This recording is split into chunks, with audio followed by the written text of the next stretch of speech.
ke sistem cepat, mestinya Danantara harusnya lebih cerdas lagi. Kalau ketika mood saya seperti itu, langsung dia ngadap saya, minta apa. Ini kan enggak, dia ngadap Anda langsung kan, bapak-bapak, ibu-ibu. Padahal sama saya, teman, saya pengawas Danantara, awas besok. Sebagian tertulis nanti. Dari PDIP, Pak Andreas menanyakan apakah ada macam-macam kan. Yang utama adalah apakah kita meningkatkan efisiensi. Kalau di pupuk kan kita sudah akan invest di pupuk ya, dan kelihatannya sudah akan membaik. Tapi begini, saya monitor proposal di Danantara. Setiap ada yang berhubungan dengan efisiensi, pengurangan cost, segala macam, saya selalu akan PMN kalau bisa. Tapi sampai sekarang juga proposal juga nggak terlalu jelas-jelas amat. Jadi kelihatannya nih arena Anda diskusi dengan Danantara semalam dijadikan ajang curcol Danantara ke Anda ya, untuk menekan saya kelihatannya. Nggak apa-apa. Yang jelas gini tadi, apakah untuk energi terbarukan ada dari Pak ini kan jangka panjang sekali kan. Kebetulan saya beberapa minggu terakhir rapat dengan Pak Presiden dan Menteri SDM, ada desain untuk membuat PLTS menggantikan listrik yang ada sekarang.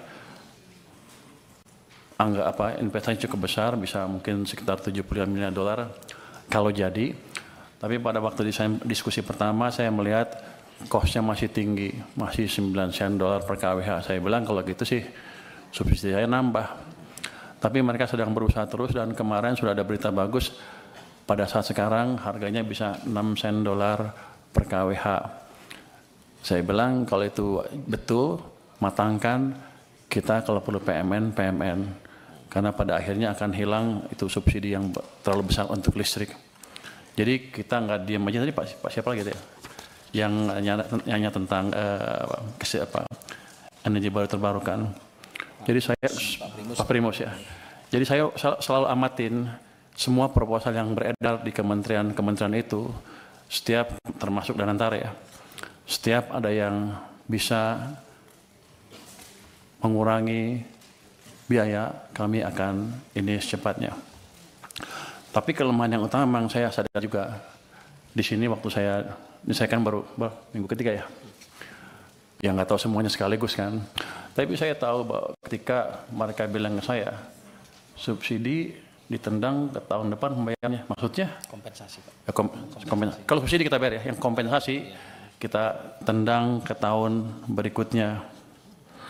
Maksudnya apa? Ada proses yang lama, ini itu. Kan saya juga pernah di private sector kan. Saya ngerti juga itu cost of capital untuk perusahaannya jadi tinggi. Tapi saya baru lihat beberapa, 1 minggu terakhir lah. Ke depan saya akan percepat. Jangan sampai kita telat bayar lagi. Kalau bisa sebulan langsung bayar. Kenapa? Karena uang saya juga nganggur di BI itu. Kalau gitu kan masuk ke sistem cepat, mestinya Danantara harusnya lebih cerdas lagi. Kalau ketika mood saya seperti itu, langsung dia ngadap saya, minta apa. Ini kan enggak, dia ngadap Anda langsung kan, bapak-bapak, ibu-ibu.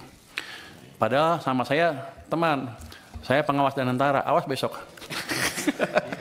Kenapa mereka nggak ke saya? Lah ini kan penting Pak Menteri, ini jadi paten ini bagus gitu, ini bagus saya pikir koreksi seperti ini. Tapi yang saya dia tahu saya punya uang banyak, saya baru taruh cuma 200, masih ada 250 lagi di sana. Kenapa dia nggak ke saya? Jadi pada dasarnya begitu masuk akal, kita akan ini cepatnya. Kita akan review proses yang tadi 3 bulan tadi, kelamaan menurut saya juga, yang memastikan bahwa program PSO kami tidak mengganggu cash flow dari perusahaan Pertamina dan PLN dan lain-lain. Tapi nanti saya lihat, kalau nggak untung juga was. Kalau udah costnya diturunkan, jangan main-main mereka. Tapi yang tadi saya janji akan betulnya tadi proses di sini kita akan percepat. Berapa lama Anda bisa betulin? Dulu itu setahun sekali Pak. Ya jangan setahun sekali lah. Dulu itu setahun sekali udah kita 3 bulan. Yang nentuin siapa? Kita perpres. Kita yang nentuin. Sebulan selesai ya? Sebulan selesai Pak. Nanti kalau enggak saya pindahin. Ini alhamdulillah ini kalau Menteri Keuangannya bergerak cepat begini nih Pak. Wah, Kita bersyukur ini Pak. Sebenarnya saya lagi mikir gimana ngeluarin uang itu, masih banyak di sana, masih numpuk. 200 triliun positif tanggapannya, tapi banyak yang ribut juga kan. Oh ini itu. Saya mesti cari tools yang lain. Jadi kalau tambah lagi. Daripada uang kita numpuk di sana, utangnya bunganya dibayar, impactnya ke ekonomi juga kurang. Saya nunggu sebenarnya penyaluran yang cepat apa. Makanya saya sisirkan tuh kementerian-kementerian.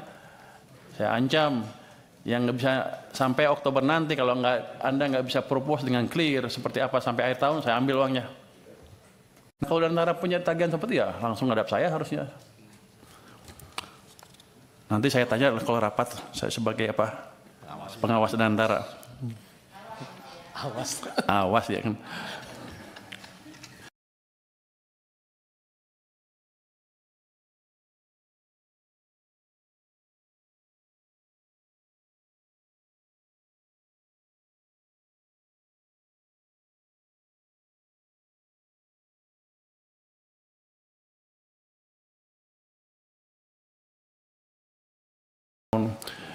Sudah berapa tahun kita mengalami hal tersebut, sudah puluhan tahun kan. Kita pernah bangun kilang baru enggak? Enggak pernah. Sejak itu sampai sekarang enggak pernah bangun kilang baru. Jadi nanti bapak-bapak kalau ibu-ibu ketemu Danantara lagi, minta Pertamina bangun kilang baru. Saya pernah, waktu saya di Maritim, saya pernah tekan mereka tahun 2018 untuk bangun kilang. Mereka janji mereka akan bangun 7 kilang baru dalam waktu 5 tahun. Sampai sekarang kan nggak ada satupun. Jadi Bapak tolong kontrol mereka juga. Dari saya kontrol, dari Bapak-Bapak juga kontrol. Karena kita rugi besar. Karena kita impor dari mana? Dari Singapura. Minyak, produk minyaknya. Pabrik pupuk juga. Jadi pada dasarnya kan, kalau gitu sekarang saya bukan juru bayar saja. Saya akan masuk. Saya akan lihat mereka jalankan apa enggak proyek-proyek yang diusulkan. Kalau enggak kita potong uangnya juga Pak. Saya kan pengawas, saya ganti aja dirutnya. Artinya timbal balik. Jadi ini saya pikir masukan yang bagus sekali dari DPR.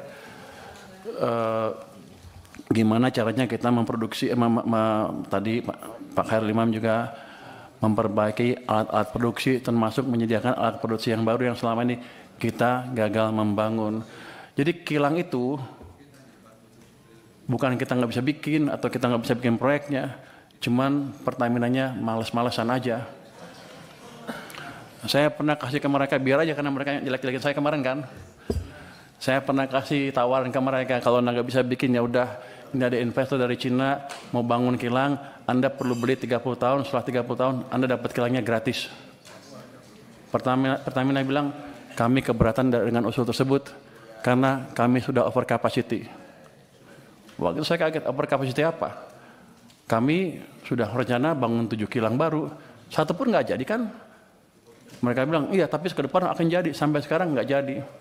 Yang ada malah beberapa dibakar kan. Jadi tolong dari parlemen juga mengontrol Pertamina untuk hal tersebut. Jadi kita kerjasama.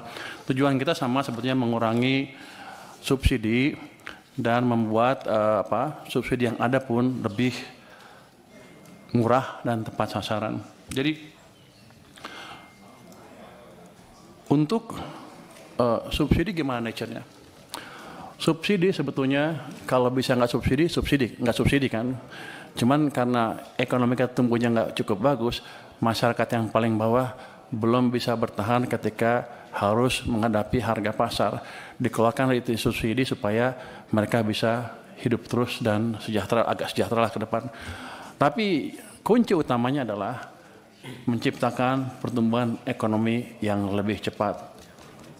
Jadi kita akan mencoba meningkatkan kesejahteraan semuanya sehingga mereka semua kuat pada satu titik, nggak harus subsidi lagi. Jadi langkah itu ke depan menciptakan pertumbuhan ekonomi yang lebih cepat. Makanya saya setuju banget dengan ambisi Pak Prabowo untuk menciptakan pertumbuhan ekonomi 8%. Walaupun susah mungkin ke 8, tapi selama kita bergerak ke arah sana dan bukan ke arah bawah seperti sebelumnya, harusnya cita-cita lama-lama akan tercapai juga. Jadi saya mohon Komisi 11 mendukung saya dalam hal itu, bersama-sama menciptakan tadi pertumbuhan ekonomi yang lebih cepat. Terus untuk data gimana tepat sasarannya, itu kita punya DTSN ya tadi ya. Ini sudah siap, sudah dipakai oleh Menteri Sosial ya, Kemensos, tapi belum dimanfaatkan oleh Menteri ESDM. Kami akan diskusi dengan mereka supaya mereka betul memakai data sen tersebut ke depan. Tapi sama juga, selama ini rupanya kita nggak bisa ngitung, nggak pernah monitor ya. Belum pernah survei dan sebagainya. Saya akan minta BPKP untuk mensurvei gimana pelaksanaan subsidi itu. Dan saya akan minta betul mereka jalankan, jadi kalau ada yang menyeleweng-nyeleweng, hati-hati aja nanti. Jadi selama ini rupanya belum dijalankan. Apa lagi? Jadi gini Pak Mawan Cikasan, dengan tadi perubahan peraturan tadi dalam waktu sebulan ya, harusnya carry over nggak akan banyak lagi. Mudah-mudahan paling mepet-mepet harusnya Januari bisa dibayar. Kalau mepet, kalau ada persiapan kan habisnya kan Desember kan nggak bisa langsung bayar kan, paling Januari harus dibayar. Jadi nggak lama-lama amat itu carry overnya. Saya pikir itu. Bapak mau cerita tentang bansos MBG. Oh, ada tadi, tapi bukan dengan subsidi itu. Ada tadi Pak Mas bahkan sudah jelaskan bahwa ada 1.300 triliun rupiah sudah langsung ke masyarakat. Jadi subsidi seolah berkurang tuh nggak berkurang betul sebetulnya. Ada program-program pemerintah langsung menunjang kehidupan masyarakat. Ini tahun 2026 itu kuartal ya. Subsidi kompensasi energi belum sepenuhnya tepat sasaran. Ini ada bansos 137,5 triliun, ada MBG 335 triliun, ada subsidi kompensasi energi 429,4 triliun. Jadi selain subsidi itu, let's say, yang itu jangan hitung lagi kompensasi ya. Jadi ada 130 dan 335 triliun yang langsung disampaikan ke masyarakat. Nanti itu kalau yang atas tadi memang kurang, kita akan bisa tambah sesuai dengan kebutuhan. Jadi kami tidak pernah melupakan beban yang dihadapi oleh masyarakat, utamanya ketika ekonominya sulit seperti kemarin. Mudah-mudahan ke depan semuanya bisa membaik lagi. Saya mohon dukungan dari Komisi 11 agar betul-betul fiskal kami betul-betul bisa menjadi shock absorber yang efektif ketika ekonomi sedang turun. Saya harus menjelaskan apa itu shock absorber. Kira-kira seperti counter cyclical. Kalau ekonomi lagi bagus ya mungkin masyarakat punya uang banyak yang nggak apa-apa, belanja sendiri.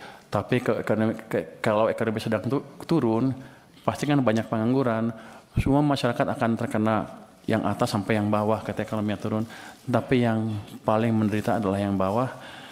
Ya kami perkuat subsidi atau dana bantuan untuk orang miskin dan lain-lain, termasuk menjaga tadi supaya misalnya harga BBM di pasar nggak naik terlalu tinggi, supaya ekonominya bisa tahan. Dan kalau sudah recover atau global kondisi membaik sehingga harga minyak nggak terlalu tinggi, baru kami sesuaikan lagi harganya. Jadi